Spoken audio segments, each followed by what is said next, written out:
ओम गण गणपतये नमो नमः। श्रीमद् वाल्मीकि रामायण सुंदरकांड तीसरा सर्ग। लंकापुरी का अवलोकन अवलोकन करके हनुमान जी को विस्मित होना, उसमें प्रवेश करने के समय निशाचरी लंका को उन्हें रोकना, उसके मार्ग से बेवल होकर पुरी में प्रवेश करने की अनुमति देना। ऊंचे शिखर वाले त्रिकुट पर्वत पर जो महान घटों मेघों की घटा के समान जान पड़ती है, बुद्धिमान महाशक्तिशाली कपिश्रेष्ठ पवन कुमार हनुमान जी ने सद्गुण का आश्रय लेकर रात के समय रावणपुरी लंका में प्रवेश किया। वह नगरी सुरभ्य वन जलाशयों से सुशोभित थी। शरद काल के बादलों की भांति श्वेत कांति वाले सुंदर वन उसकी शोभा बढ़ाते थे। माँ समुद्र के गर्जना के समान गंभीर शब्द होता था। सागर की लहरों को छू कर बहने वाली वायु इस पुरी की सेवा करती थी। वह अलकापुरी के समान शक्तिशाली सेनाओं से सुरक्षित थी। उस पुरी के सुंदर फाटकों पर मतवाले हाथी शोभा पाते थे। उस पुरी के अंतर द्वार और बहे द्वार दोनों ही श्वेत कांति से सुशोभित थे। उस नगर के रक्षा के लिए बड़े बड़े सर्पों का आना जाना होता था, इसलिए वह नागों से सुरक्षित सुंदर भवन भोगवती पुरी के समान जान पड़ती थी। अमरावती पुरी के समान वहाँ के आवश्यकता अनुसार बिजलियों सहित मेघ छाए रहते थे। ग्रहों और नक्षत्रों के सदृश विद्युत दीपों का प्रकाश से पूरी प्रकाशित तथा प्रचंड वायु की ध्वनि से वहाँ सदा होती रहती थी। सोने के बने और विशाल प्रकोटों से घिरी हुई लंकापुरी क्षुद्र घंटकाओं के झनकार से युक्त पताकाओं द्वारा अलंकृत थी।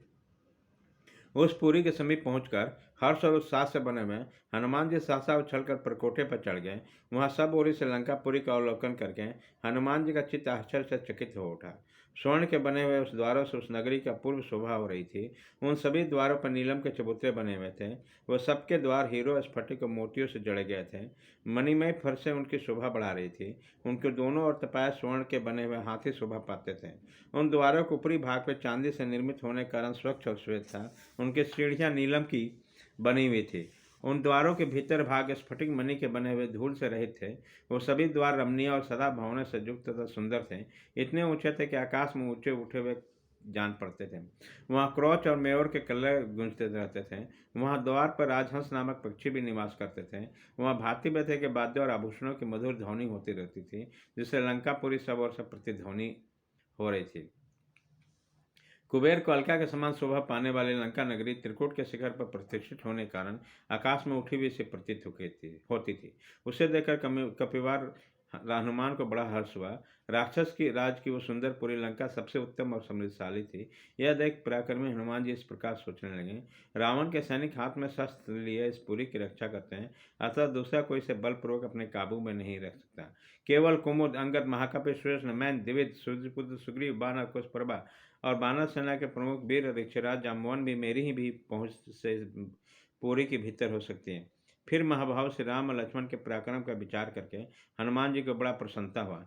महाकवि हनुमान ने देखा कि राक्षस राज रावण की नगरी लंका वस्त्राभूषण से विभूषित सुंदर स्त्री के समान जान पड़ती है।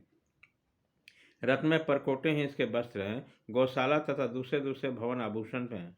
परकोटे पर लगे मित्रों के जो गृह हैं, यही मानो उस लंकापुरी जीवत के स्थान है। वह सब प्रकार समृद्धियों से संपन्न है।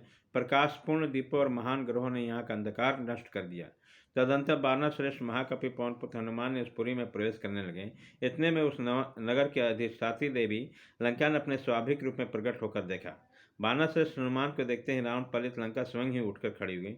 उसका मुंह देखने में बड़ा ही विकट था। वह वीर पवन कुमार के समान खड़ी होकर बड़े जोर से गर्जना करने लगी और उनसे इस प्रकार बोले, बंचानी बानर, तू कौन है और किस क्रम से यहाँ आया? तुम्हारे प्राण जब तक बने हैं तब तक यहाँ आने का यथार्थ रहस्य है, उसे ठीक ठाक बता दो। बानर रावण की सेना के सब ओर से इस पुरी की रक्षा करते हैं, अतः निश्चय है तू लंका में प्रवेश नहीं कर सकता। तब बीरबल हनुमान अपने सामने खड़ी हुई लंका से बोले, कुरु स्वभाव वाले नारी, तुम मुझसे जो कुछ पूछ रही है उसे मैं ठीक ठाक बता दूंगा, किंतु पहले यह तो बता कि तू है कौन? तेरी आंखें बड़े भयंकर है, तू उस नगर के द्वार पर खड़ी है, क्या कारण है तू इस प्रकार क्रोध करके मुझको डांट रही है? हनुमान जी के बात सुनकर इच्छानुसार रूप धारण करने वाले लंका कुपित होकर उस पवन कुमार से कठोर बानी बोले, मैं महामणि राक्षस राज रावण की आज्ञा के प्रतीक्षा करने वाली उनकी सेविका हूँ। मुझ पर आक्रमण करना किसी के लिए अत्यंत कठिन है। मैं इस नगरी की रक्षा करता हूँ। मेरी अवहेलना करके इस पुरी में प्रवेश करना किसी के लिए संभव नहीं है। आज मेरी हाथ से मारा जाकर तू प्राणहीन होकर इस पृथ्वी पर शयन करेगा। बानर, मैं स्वयं ही लंका नगरी हूँ, अतः सबोर से इसकी रक्षा करता है। यही कारण है कि मैंने तेरे प्रति कठोर बानी की प्रयोग किया है। लंका की यह बात सुनकर पवन कुमार कपिश्रेष्ठ हनुमान ने उसे जीतने के लिए यत्नशील होकर दूसरे पर्वत के समान वहां खड़े हो गए। लंका को विकराल राक्षसी के रूप में देखकर बुद्धिमान बानर शिरोमणि शक्तिशाली कपिश्रेष्ठ हनुमान ने उससे इस प्रकार कहा, मैं अटखालिकों, परखटों और नगर द्वारों सहित इस लंका नगरी को देखूंगा। इसी प्रयोजन से आया हूँ। इसे देखने के लिए मेरे मन में बड़ा कौतूहल है। इस लंका में जो भी वन, उपवन, कानन और मुख्य मुख्य भवन है, उसे देखने के लिए मेरा आगमन हुआ है। हनुमान जी के कथन सुनकर इच्छा अनुसार रूप धारण करने वाले लंका पुनः कठोर वाणी बोले, खोटी बुद्धि वाले नीच बानर, राक्षसों रावण के द्वारा मेरी रक्षा हो रही है। तुम मुझे परास्त किए बिना आज उस पुरी को नहीं देख सकता। तब उस बानर शिरोमणि ने उन्हें चातुर्य से कहा, भद्र, इस पुरी को देखकर मैं फिर जैसे आया हूँ उसी तरह लौट जाऊंगा। यह सुनकर लंका ने बड़ा भयंकर गर्जना करके बानर श्रेष्ठ हनुमान जी को बड़े जोर से एक थप्पड़ मारा। लंकापुरी के इस प्रकार जोर से पीटे जाने पर उस पराक्रमी पवन कुमार कपिश्रेष्ठ हनुमान ने बड़े जोर से सिंहनाद किया। फिर अपने बाएं हाथ की उंगलियों को मोड़कर मुट्ठी बना ली और अत्यंत कुपित होकर उसके लंका को एक मुक्का जमा दिया। उस स्त्री को समझकर हनुमान ने स्वयं ही अधिक क्रोध नहीं किया, किंतु उस लघु प्रहार से ही उस निशाचरी के सारे अंग व्याकुल हो गए। वह सहसा पृथ्वी पर गिर पड़ी। उसी समय उसका मुख बहुत बड़ा विकराल दिखाई देता। अपने ही द्वारा गिराई गई उस लंका की ओर देखकर उसे स्त्री समझकर तेजस्वी वीर हनुमान जी को उस पर दया आई।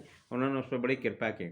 वह इधर अत्यंत उद्विग्न हुई लंका उस बानर वीर हनुमान से अभिमान शून्य गदगद वाणी से बोले, महाभाव, प्रसन्न होइए।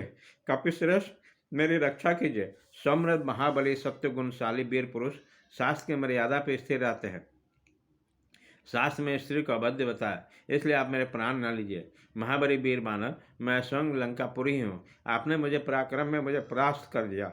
बानरेश्वर, मैं आपसे सच्ची बात कहता हूँ, आप उसे सुनिए।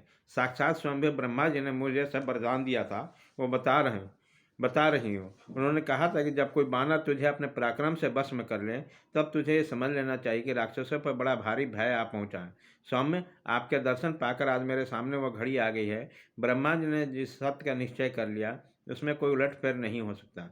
अब सीता का समय, दुरात्मा राजा रावण तथा समस्त राक्षसों का विनाश का समय आ पहुँचा है।